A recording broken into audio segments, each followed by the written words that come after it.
এটাই কিন্তু বিভাগীয় শহরের মেইন রাস্তা। দেখেন আশেপাশে কিন্তু আসলে তেমন একটা ট্রাফিক জ্যাম নাই, যেটা আমাদের এলাকার বিভিন্ন বাজারে যেই পরিমাণ ট্রাফিক থাকে। বেশ ভালো। সন্ধ্যা গড়িয়ে এখন রাত প্রায় আনুমানিক 8টা বাজে। আর এই সময়টাতে একটু বের হইলাম খুলনা সিটিতে একটু রাইড করার জন্য। খুলনা সিটির রাতের যে দৃশ্যটা বা রাতের যে ট্রাফিকের অবস্থা, সেই জিনিসটা আপনাদেরকে একটু শেয়ার করব। আশা করছি ভালো লাগবে, সম্পূর্ণ ভিডিওটা দেখবেন। এটা হচ্ছে খুলনার একটা বিভাগীয় শহরের রাস্তা। এই রাস্তাটা দিয়ে আপনার অপোজিট সাইড থেকে আপনার যশোর যাওয়া যায়। আর আমি যাচ্ছি খুলনা নিউ মার্কেট, শিববাড়ি মোড়, তারপরে যাব হচ্ছে খুলনার বড় বাজার। তো ওইটুক পর্যন্ত আসলে আপনাদের সাথে রাইডিংয়ের বিস্তারিত শেয়ার করতেছি, দেখতে থাকবেন সম্পূর্ণ ভিডিওটি।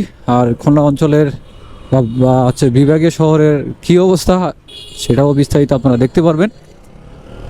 টোটালি খুলনা শহরের রাস্তা বরাবরই আমার কাছে খুব ভালো লাগে, কারণ হচ্ছে যানজট মুক্ত একটা শহর। এটাই কিন্তু বিভাগীয় শহরের মেইন রাস্তা। দেখেন আশেপাশে কিন্তু আসলে তেমন একটা ট্রাফিক জ্যাম নাই, যেটা আমাদের এলাকার বিভিন্ন বাজারে যেই পরিমাণ ট্রাফিক থাকে। বেশ ভালো। লোকাল আপনার সার্ভিস বলতে শুধু টমটম, অটোরিকশা, সিএনজি, বাস তেমন একটা খুব বেশি একটা চলে না, দূরপাল্লার বাস ছাড়া। আর এছাড়া পরিবেশটাও একটু ঠান্ডা, বিভিন্ন সাইনবোর্ড দিয়ে রাস্তাগুলোতে দৃশ্যমান করে রাখছে, একটু বেশ ভালো লাগে দেখতে, খারাপ না।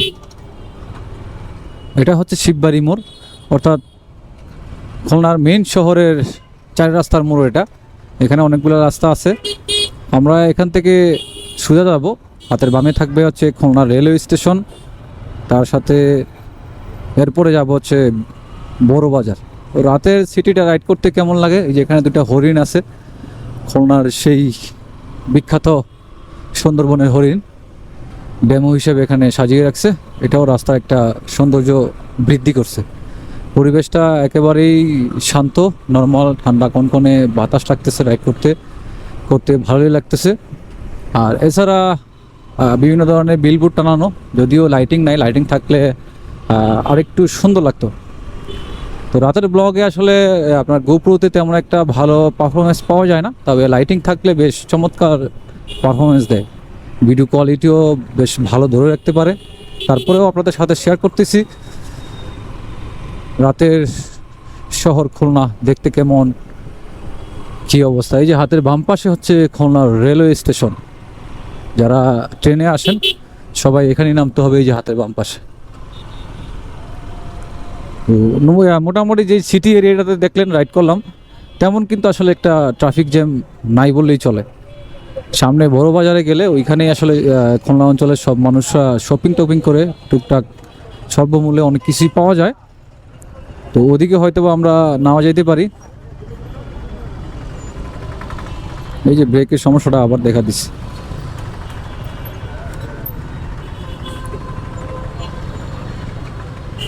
গাড়ি গেছে বন্ধ হইয়া। এই যে এখানে আসলাম, এখানে একটা আসলে 4 রাস্তার মোড়, যার কারণে এখানে একটু স্বাভাবিক ট্রাফিক, কারণ চতুর্মুখী গাড়িগুলাই আসলে একসাথে জড়ো হয়, একসাথে যায়। এই হচ্ছে আসলে খুলনা বিভাগীয় শহরের রাস্তা এবং ট্রাফিক জ্যামের অবস্থা। বেশ আমি এনজয় করলাম বিষয়টা। যারা খুলনা অঞ্চলের মানুষ আছে তারা এই দিক থেকে একটু সুখী, কারণ ট্রাফিক জ্যাম যানজট মুক্ত শহর খুলনা। যশোর নাকি তার থেকে আরও বেশি সুন্দর, এবং শহরটা লাইটিংয়ে ভরপুর। ওরে বাবারে, দেখছো গাড়ি টমটম মটম সব আগে চলে যায়। প্রতিদিনের মতো আজকেও আমার সাথে আছে মিজান, আর একটা বন্ধু আছে তার পিছনে। সবসময় দুইজন আসলে একসাথে বের হওয়ার চেষ্টা করি, কর্তব্য থাকলেও না থাকলেও, এই আর কি। তো যারা খুলনা বিভাগীয় শহরের রাস্তার ট্রাফিক জ্যাম বা সৌন্দর্য, রাতের সৌন্দর্যটা দেখলেন, ভালো লেগে থাকলে অবশ্যই আমার পেজটি ফলো দিয়ে সাথে থাকবেন। আশা করছি খুলনার আরও সুন্দর সুন্দর মুহূর্ত আপনাদেরকে উপহার দিতে পারবো। সেই পর্যন্ত পরবর্তী ব্লগে দেখা হবে। ভালো থাকবেন সবাই, আল্লাহ হাফেজ।